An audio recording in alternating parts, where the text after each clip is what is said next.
சுற்றி சூழல் விழிப்புணர்வு செய்திகள்.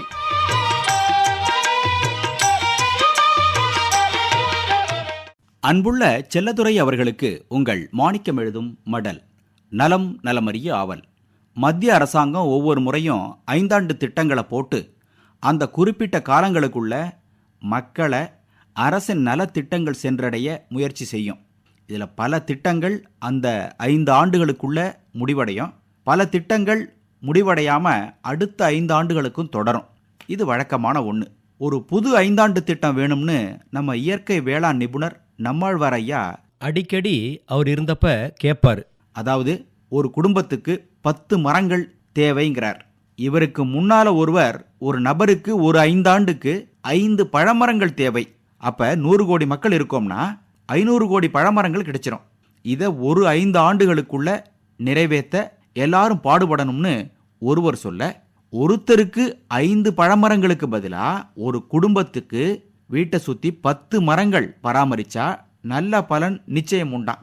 முருங்கை, பப்பாளி, தென்னை, வாழை, சவுண்டல், கறிவேப்பிலை, நெல்லி, கொய்யா, மா, பலா, இந்த மாதிரி ஒரு 10 மரங்கள் வீட்டை சுத்தி இருந்தா அந்த குடும்பம் வளமானதா இருக்குங்கிறது நம்மாழ்வார் ஐயா சொன்ன தகவல். செல்லதுரை ஐயா, உலகம் முழுவதும் சுமார் 48% உணவு தானியங்கள் கால்நடை தீவனமா மாற்றப்படுதான். பாதி நாம சாப்பிட்றோம், பாதிய கால்நடைகளுக்கு கொடுத்துடுறோம் போல இருக்கு.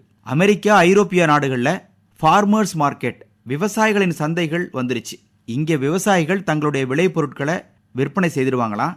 அதிக தூரத்துக்கு தங்கள் விளைபொருட்களை எடுத்துட்டு போய் சிரமப்படக்கூடாதுங்கிறது தான் இந்த சந்தைகளின் நோக்கமா.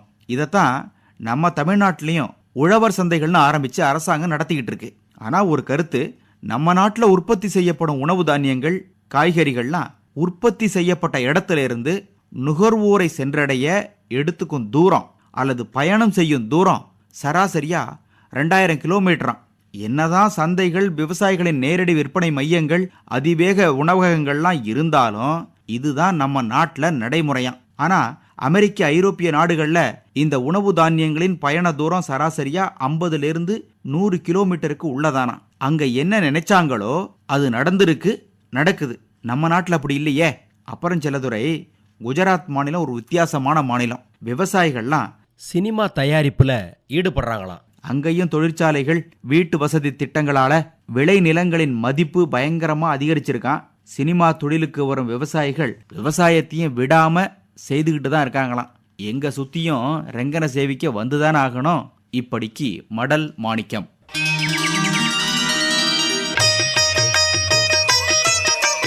நம்மை சுற்றி சூழல் விழிப்புணர்வு செய்திகள் கேட்டீர்கள்.